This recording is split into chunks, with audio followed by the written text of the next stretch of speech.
सभी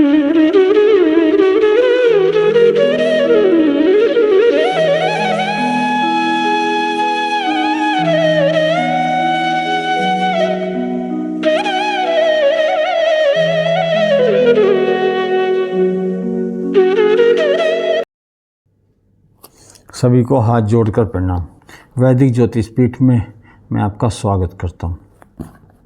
बात करेंगे कि कन्या राशि वालों के लिए कौन सा रत्न शुभ है और कौन सा रत्न शुभ नहीं है, और जो शुभ रत्न है वो कैसे पहना जाता है और किस धातु में पहना जाता है, उसको एक्टिवेट करने के लिए किस मंत्र का प्रयोग करते हैं और कैसे किया जाता है। क्योंकि जब भी कोई आप रत्न धारण करते हैं, चाहे वो अंगूठी के रूप में हो, ब्रेसलेट के रूप में हो और चाहे लॉकेट के रूप में हो, अगर आप बिना अभिमंत्रित किए हुए नग को या रत्न को धारण करते हैं तो जो उसका लाभ मिलना चाहिए वो लाभ आपको नहीं मिलता। अब बात करते हैं कि कन्या लगन वालों के लिए शुभ रत्न कौन सा है। तो कन्या लगन वालों के लिए जो शुभ रत्न है, शुभ नग है, वो पन्ना है। तो कन्या लगन वालों को पन्ना किसी भी रूप में धारण करना चाहिए। और जो रत्न धारण किया जाता है, राशि का रत्न जो धारण किया जाता है, वो राशि को या उस ग्रह को स्ट्रॉन्ग करने के लिए किया जाता है। तो यहाँ हम बात कर रहे हैं बुध को स्ट्रॉन्ग करने के लिए। अगर आपका जो लग्नेश है अगर वो स्ट्रॉन्ग है तो कुंडली के अंदर जो बने हुए योग हैं वो पूर्ण फल देते हैं, उसका पूर्ण लाभ आपको मिलता है। और अगर आपका लगन स्ट्रॉन्ग नहीं है तो जो योग हैं वो जैसा फल देना चाहिए वो वैसा फल नहीं देता है।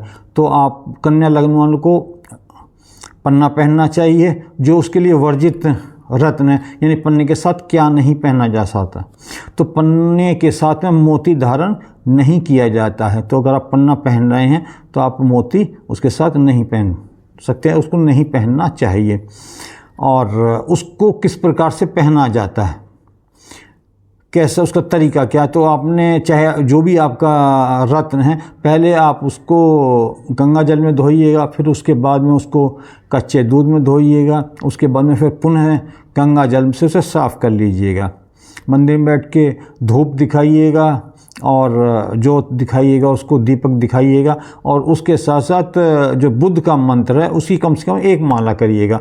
मंत्र है ओम ब्राम ब्रीम ब्रोम सह बुद्धाय नमः। इसकी एक माला करने के बाद ये सब कार्य आपको बुधवार के दिन करना है। और उसको जैसा आप ऐसा करते हैं तो जो आपका नग है वो अभिमंत्रित होता है और आपको पूरा लाभ देता है। उसके उपरांत उसको आप धारण कर लीजिएगा।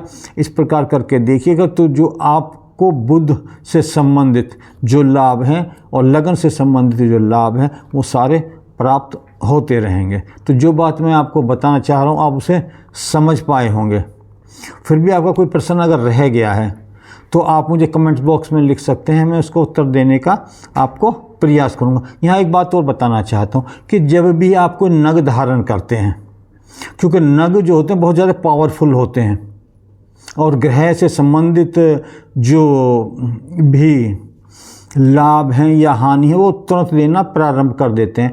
तो नग धारण करने से पहले अपनी पत्री किसी योग्य ज्योतिषी को या एस्ट्रोलॉजर को आप दिखा लीजिएगा, उसके उपरांत ही आप नग को धारण कीजिए। क्योंकि अगर आप लग्नेश को पन्ने को धारण कर रहे हैं और आपका वो लग्नेश है, अगर वो 6, 8, 12 में चला गया है तो लग्नेश होने के उपरांत भी जब लगन आपकी वो स्ट्रॉन्ग होगी, बुध स्ट्रॉन्ग होगा, तो साथ के साथ वो 6, 8, 12 में जब भी कोई ग्रह जाता है तो वो अपने लाभ उतना नहीं दे पाता है। वो 6, 8, 12 में गया हुआ ग्रह हानि ही करता है, तो वो लगन से संबंधित सभी चीज़ों की हानि करने लगेगा।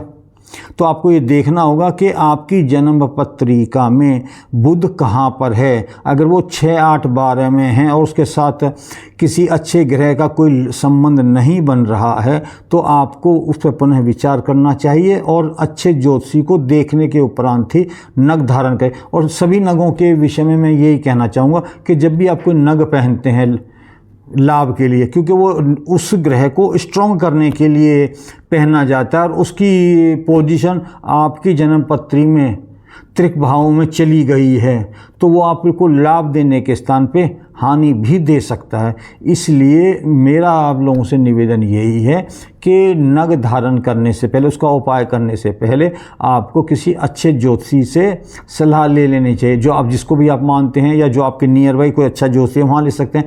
आप हमसे भी इस विषय में सलाह ले सकते हैं।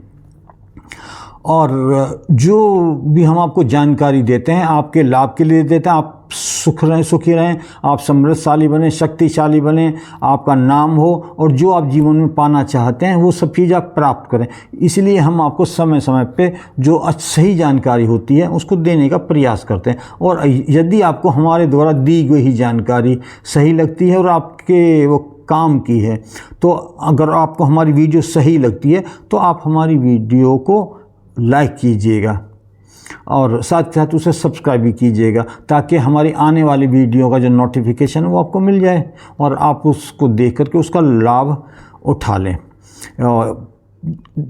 अगर आपको जो हमारी बताई हुई जानकारी, इसमें अगर आपके मन में कोई शंका है या कोई प्रश्न है तो आप हमें कमेंट्स बॉक्स में लिख दीजिएगा, तो हम आपके प्रश्न का जो उत्तर है उसे देने का पूरा प्रयास करेंगे और आपका उचित मार्गदर्शन करने का प्रयास करेंगे। अभी हम अपनी वाणी को विराम देते हैं और फिर अगला विषय लेके और अगली वीडियो लेके फिर पुनः उपस्थित होंगे। तब तक के लिए सभी को प्रणाम। जय हिंद, जय भारत।